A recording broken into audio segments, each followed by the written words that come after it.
Hey, I'd like to welcome you to another episode of Mission Matters. My name is Adam Torres, and if you'd like to apply to be a guest on the show, just head on over to missionmatters.com and click on Be Our Guest to apply.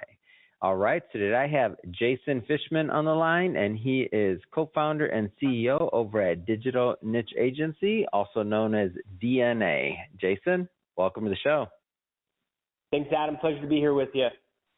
All right, Jason. So we got a lot to talk about today. We're going to be talking about how to market your regulated investment crowdfund and on your campaign. And I guess before we get into that, though, you're going to be speaking at the Reg A and Crowdfunding Conference over that I know Deal Flow Events is hosting. So first off, hey, man, are you excited? What's going on there?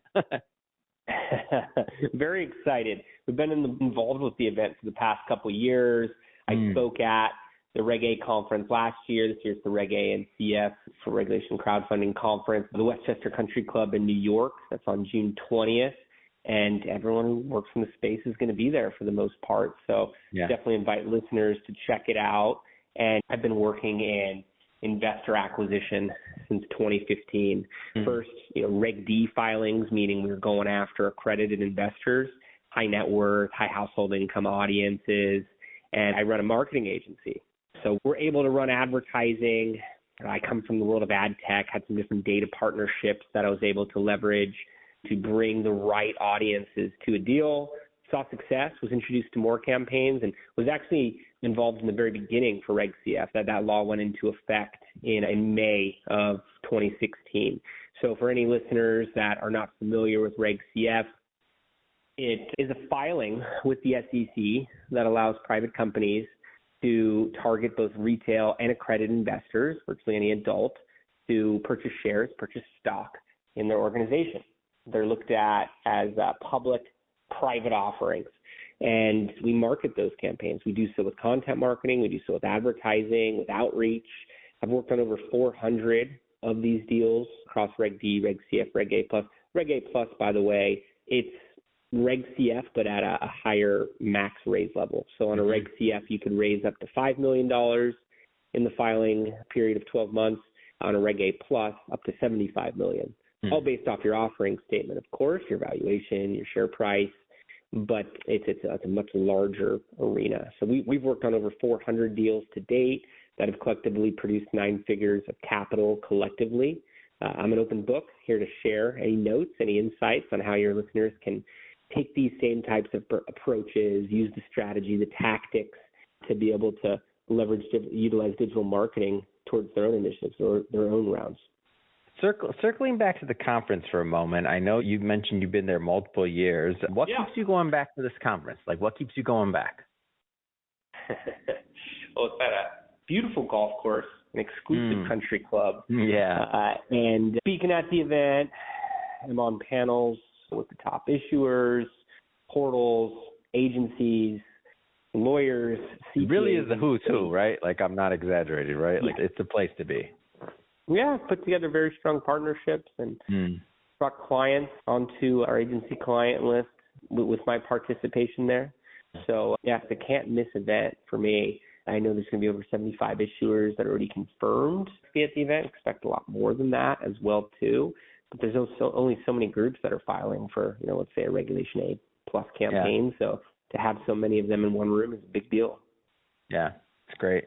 So getting back to the campaigns in your expertise, as you mentioned, you've been here from the beginning of when people were even able to do this. So that's interesting. What drew you to this as a marketer? Because I'm guessing you were a marketer even before this. Am I correct? Like before all of that? That's correct. I've been working in marketing since 2008, first on the agency side, and then I got involved with social gaming and was part of the seed capital fundraising efforts offline. And I saw how many inefficiencies there were. I created over 75 different versions of the deck. We were successful, completed a $3 million round, but it was difficult, and I could see why so many groups are not able to get to that point. So that social gaming company ended up merging with an advertising sales firm at one point. I moved over there. The founder of that company had a large exit in the ad tech space and really learned everything I could from him, worked with Fortune 5, oversaw the product marketing and sales departments over time, and got a good understanding for what worked and didn't work across a whole spectrum of budget levels, timelines, industries. Wanted to do my own thing and created the agency, DNA, first as a growth marketing firm. And we found fundraising to be a common theme among our clientele, whether it was a first marketing campaign that was going to be looked at by investors and with results was going to be scaled with capital, or working on the marketing section of a business plan and investor pitch deck, even participating in the investor meetings themselves. Clients would ask, hey, we really like the way you talked about our growth model. Can you speak to these investors? We want to be able to close this round. So once I learned that I could use my digital marketing skill set to effectively bring on funds for the groups we were working with, the light bulb went off. I could see the impact that we can make, and was able to then validate that with the first campaigns and do it more and more and more. It's not the ideal vertical for an agency to be in. Shorter term campaigns in many scenarios, 3-month, 4-month Reg CF campaigns. It puts us constantly in the business development process. Fortunately, we have a very large volume of referral partners and are introduced as a go-to group in the space. But it was just brought to more and more of these initiatives. And one of the things that was attractive to me was through data mining, was able to put together over 1 million historical equity crowdfunding investors, regulated investment crowdfund. I'm part of the Crowdfund Professional Association. I'm part of the board, and it's a big push this year to really use the term RIC, Regulated Investment Crowdfunding. And a lot of board members will be at that Reg A conference, list of over 1 million regulated investment crowdfunding investors. And being able to drive those audiences to the offering, I don't guarantee performance or anything like that to clients, but I'm able to get those audiences there and give them the best shot towards success of their round and in a quick manner of time. It's very attractive for me for those reasons, because so many startup to mid-market businesses go under, they don't hit their goals because they're undercapitalized. So to be able to serve in this capacity for those groups is very fulfilling.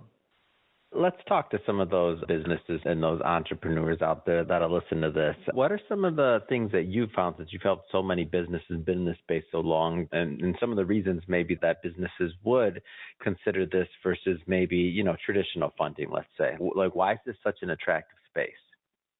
It's a small percentage of deals that get funded, period. The earlier stage, the less likely in general. It's an overstatement, but there's something to it. For sure. There's more risk earlier on. So the whole reason, one of the big factors on why investment crowdfunding was created is to give access to capital for founders. On the flip side, access to early stage deal flow in private markets for investors. So if you don't have friends, family, close personal contacts that are willing to invest hundreds of thousands, millions of dollars into your business, it may be very hard to meet investors and bring on the actual capital that you need to start a business or be able to take your company to the next levels.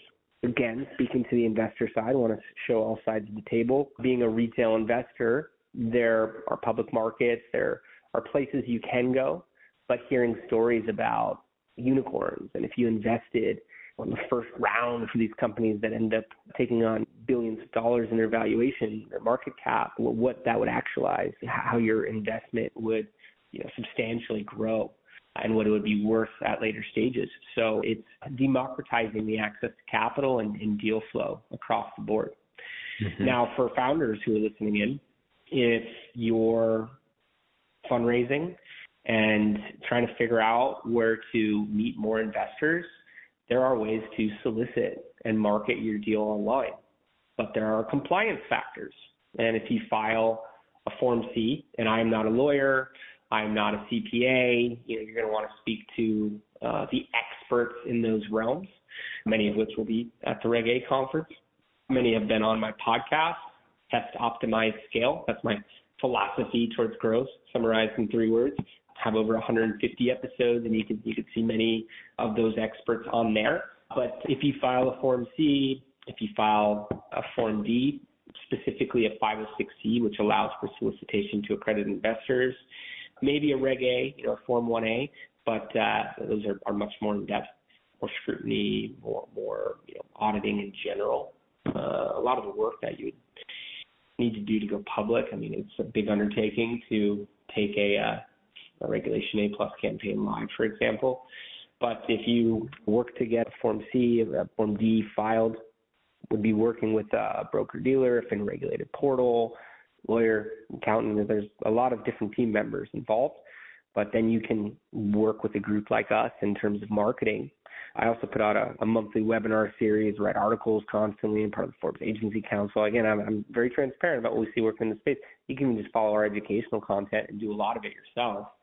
I may not have some of the databases, but you can take on these tactics yourself. You can use digital marketing to solicit investors and build awareness, generate leads, generate traffic to your offering. So a lot of the deals that we work on, it's thousands of investors that are purchasing shares in the organization to fill their round. And you're setting the valuation. You are telling the full story. You're looking to bring on these investors, not just for their money, but to be able to bring them in and many cases serve as ambassadors in your organization. Every time you have an announcement, you may see them promote different articles around user owners, and you could be marketing to your customers, to your clients, and seeing them purchase equity in your organization. So, all good things across the board, a lot of good resources to mention there. And yes, it's a route I definitely recommend. More importantly, I look at it as a must to market. We're usually working with groups that are already filed, and it's more of a discussion around how to get the right investors to their offering to make it successful. You absolutely need to market these rounds. When it comes to the marketing side, what kind of channels are you seeking out for these issuers and for these companies? What have you found kind of make a good, successful campaign? Yeah, good question. So I get asked this daily, and I wouldn't say any one channel, and would actually start the whiteboard discussion, the mind map around strategy. There's a system I've built called the 8-point plan. I've written articles about it. I've won in Forbes. I lead workshops on just this alone, and find it to be where the campaign discussion should really take place. We're generally doing it over the course of a month, 8-point plan, 2 sections a week. I've done it in a half-day workshops, 2 sections an hour. So stage 1, industry overview and competitor marketing audit. You really want to understand the groups that are going to be targeting the same audiences as you and know, hey, this is what they're running as Facebook advertising. This is what they're running on Google.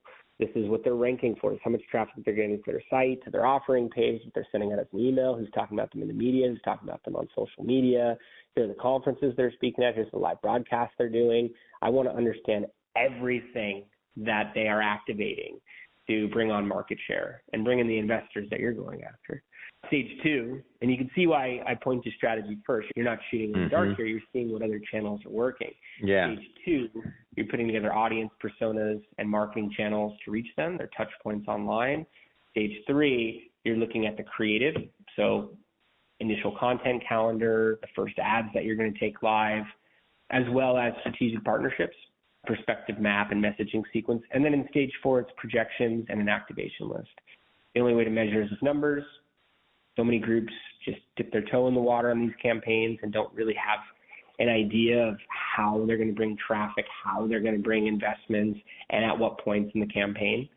So, impressions, clicks, conversions. How many times an ad or a piece of content is going to be seen, how much traffic it's going to drive, and how many conversions you're anticipating out of it. You're probably going to need, on a Reg CF campaign, 50,000 visitors per $1 million raised. On a Reg A, maybe that's 50,000 per $3 million raised.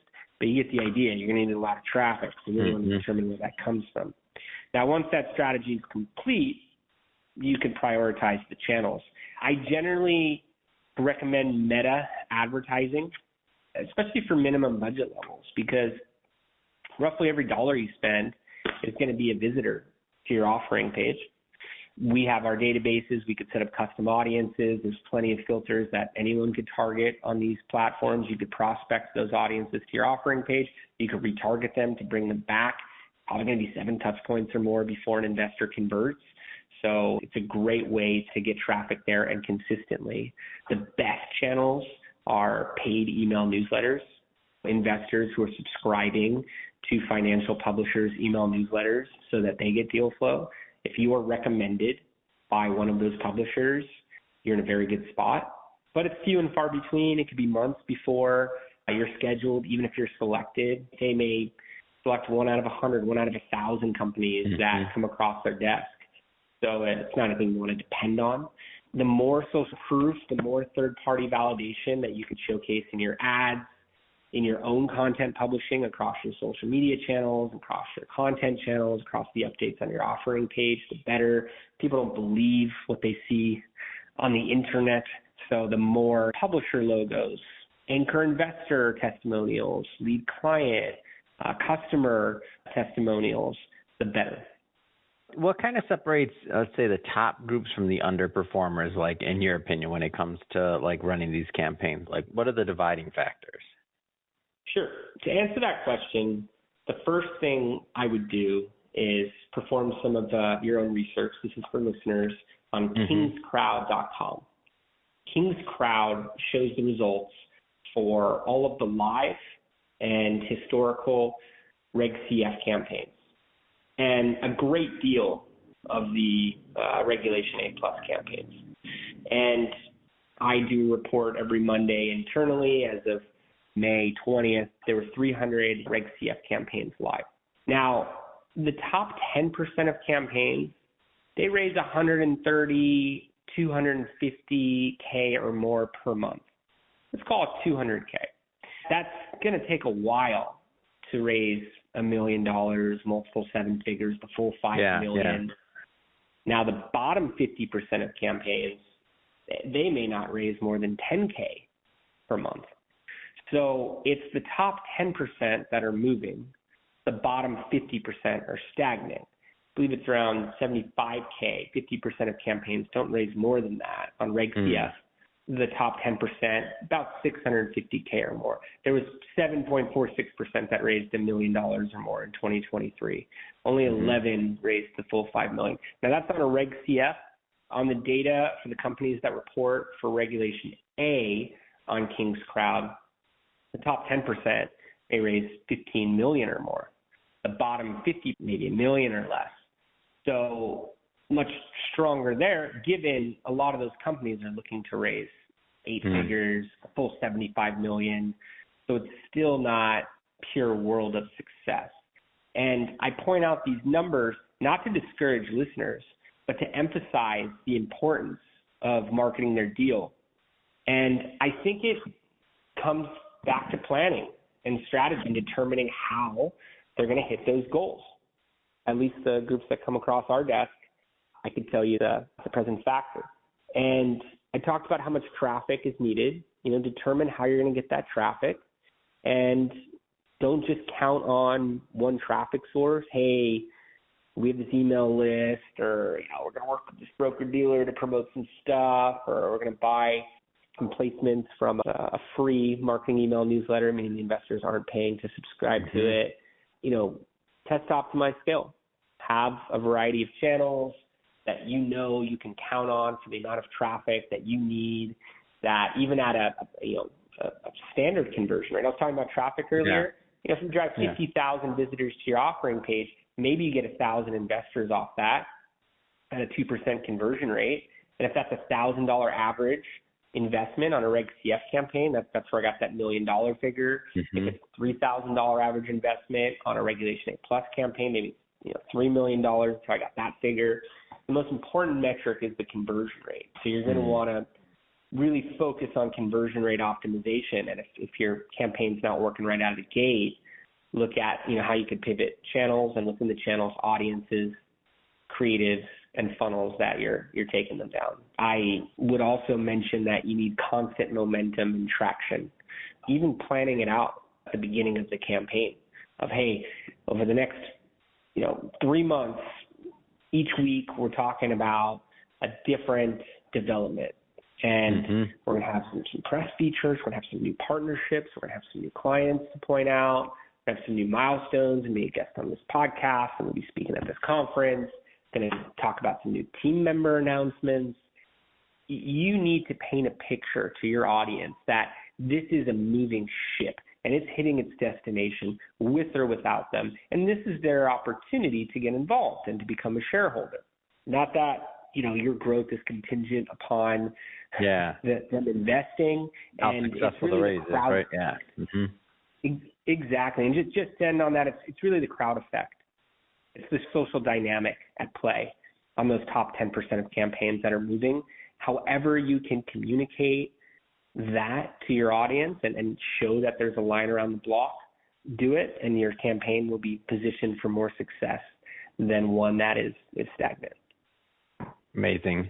Well, Jason, this has been great. I mean, I know I have so much more of a clear understanding of what it takes to raise funds and really just the current state of crowdfunding. That being said, you mentioned a podcast. Of course, you have your company too, DNA. If people want to follow up, they want to listen to your show, of course, we love supporting other podcasters.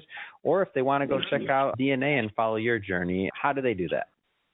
Well, digitalnicheagency.com.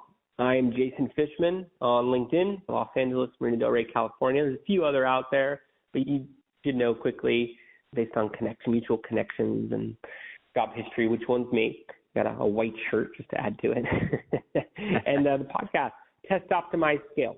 We're on YouTube, we're on all audio channels. And please check us out, give us feedback, suggest guests.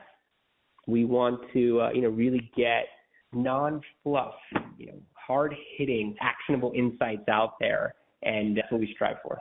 Like you do as well. I'm really enjoying the conversation, Adam, the nature of your questions, and this is a lot of fun to partake in. Yeah, this is great. And we appreciate you coming on, Jason. And for the audience, if this is your first time with Mission Matters, first off, we're going to put those links to Jason's show and the website, all that good stuff in the show notes, so you can check that out when this is live and just click on those links to head right on over. And definitely go check out his show. We love supporting other podcasters here. And if this, again, is your first time and you haven't hit the subscribe button yet to our show, definitely hit that subscribe button. This is a daily show each and every day. We are bringing you new ideas, new concepts, new thought leaders, new entrepreneurs. If that sounds interesting to you, we don't want you to miss a thing. Daily show, again, each and every day. So hit that subscribe button. And Jason, hey, good luck on your speech coming up. I know you could talk about crowdfunding. I'm not worried about you at all, but good luck at everything, man. And appreciate you coming on. Thanks, Adam. I really appreciate that. Thanks, everyone.